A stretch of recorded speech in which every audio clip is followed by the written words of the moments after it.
கழகத்தினுடைய தலைவர், நம்முடைய இந்தியாவிலே தலை சிறந்த முதல்வர், மக்களுக்காக எல்லா திட்டங்களையும் வழங்கி மக்கள் மனதில் சிம்மாசனம் போட்டு அமர்ந்திருக்கின்ற ஒப்புயர்வற்ற தலைவர் தளபதியார் அவர்கள் மீண்டும் 26ஆம் ஆண்டு 2வது முறையாக ஆட்சி பீடம் ஏற இருக்கின்றார் என்ற நல்ல செய்தியை அண்ணாவுடைய பிறந்த நாளில் நான் தெரிவித்துக் கொள்ள விரும்புகிறேன். தொடர்ந்து விஜய் திமுக முதலமைச்சர் விமர்சனம் பண்ணிக்கிட்டே இருக்காரு. எந்த விமர்சனமும் தொற்று பார்க்க முடியாது.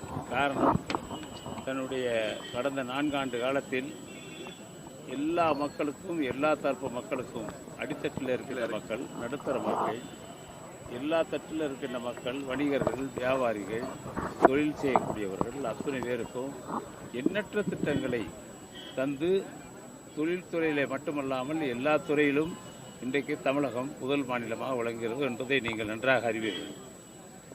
இவர் இன்றைக்குத்தான் வந்திருக்கிறார். இன்றைக்கு அதிமுகவை பொறுத்தளவில் எடப்பாடியார் அவர்கள் 2வது இடத்திற்கு வர வேண்டும் என்று முயற்சி செய்கிறார். 3வது இடத்துக்கு வர வேண்டும் என்று சீமானும் விஜயும் முயற்சி செய்கிறார்கள். 3வது இடம், 4வது இடத்துக்கு தான் முயற்சி செய்கிறார்கள். இவர்கள் ஒரு இடத்தை கூட தமிழ்நாட்டில் பிடிக்க முடியாது. இவர்கள் விமர்சனம் செய்ய செய்ய மக்கள் மனதில் இடம்பெற்றிருக்கின்ற நம்முடைய தளபதியாருக்கு 200 தொகுதி தான் அவர் சொன்னார். இப்பொழுது இன்னும் கூடுதல் தொகுதி திராவிட முன்னேற்ற கழக கூட்டணி வெற்றி பெறும் என்பதை நான் உறுதியாக அறிவித்து சொல்ல விரும்புகிறேன். வேற என்ன, விஜய்லாம் நீங்கள் இன்னும் அவர் தேர்தல் களத்தை சந்திக்கலை. உங்களுக்கு தெரியும், 3 தேர்தல் களத்தை சந்தித்த சீமான் அவர் ஆட்சி மாற்றம் வேணும்னார். 8% ஓட்டு வாங்கியிருக்கார். ஒருவேளை நீங்கள் விஜய் இந்த தேர்தலை பொறுத்தளவில் இப்போ போட்டி 2 பேத்துக்கு தான், சீமானுக்கும் விஜய்க்கும். எங்களுக்கு யாருமே போட்டி இல்லை. நான் அன்றைக்கே சொன்னேன், தலைவர் தளபதிக்கு அவருக்கு முதலமைச்சருக்கு போட்டி யாரும் இல்லை. ஏன்னா முதலமைச்சர் வேட்பாளர் தான் இன்றைக்கி நட்சத்திரம். அவர் இன்றைக்கு மின்னுகின்ற நட்சத்திரமாக அவர் ஒளி வீசி கொண்டிருக்கிறார் மக்கள் மனதில். நான் ஆரம்பத்தில் சொன்னதை போல திட்டங்கள் நீங்கள் என்ன வேணாலும் பேசலாம்.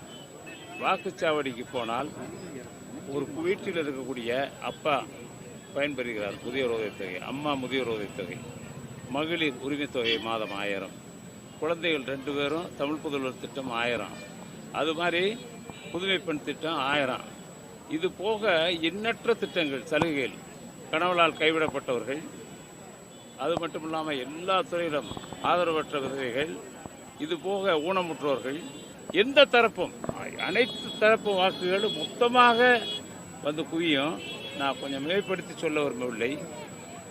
எல்லாருமே ஒரு 20,000 25,000 ஓட்டை தாண்ட மாட்டாங்க மொத்தத்தில். அதிமுக பிரதான எதிர்க்கட்சியாக இருக்கக்கூடிய அதிமுகவான ஒரு 5000 ஓட்டு கூட வாங்குவாங்க. திமுக பல லட்சம் வாக்குகள் வித்தியாசத்தில் எல்லா தொகுதிகளிலும் வெற்றி பெறும். விஜயை பற்றி எங்களுக்கு கவலை இல்லை. நாங்கள் கவலைப்படவில்லை, சிந்திக்கவும் இல்லை. யாரோ ஒருத்தர் பேசுறாரு, அவ்வளோதான்.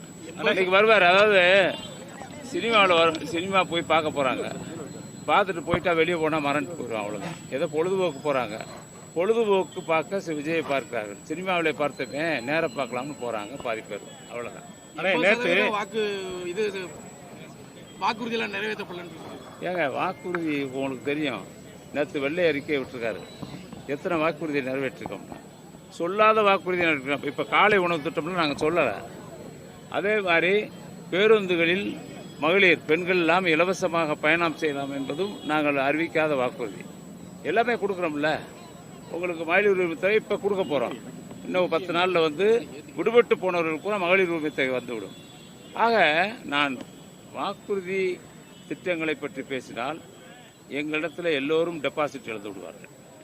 அவர்களுக்கு எந்த அடிப்படையும் இல்லை. ஏங்க, அதாவது வாயில் சொல்லலாம், எதாக இருந்தாலும் வாயில் சொல்லலாம். செய்வது அரிது, சொல்வது எளிது, செய்வது அரிது.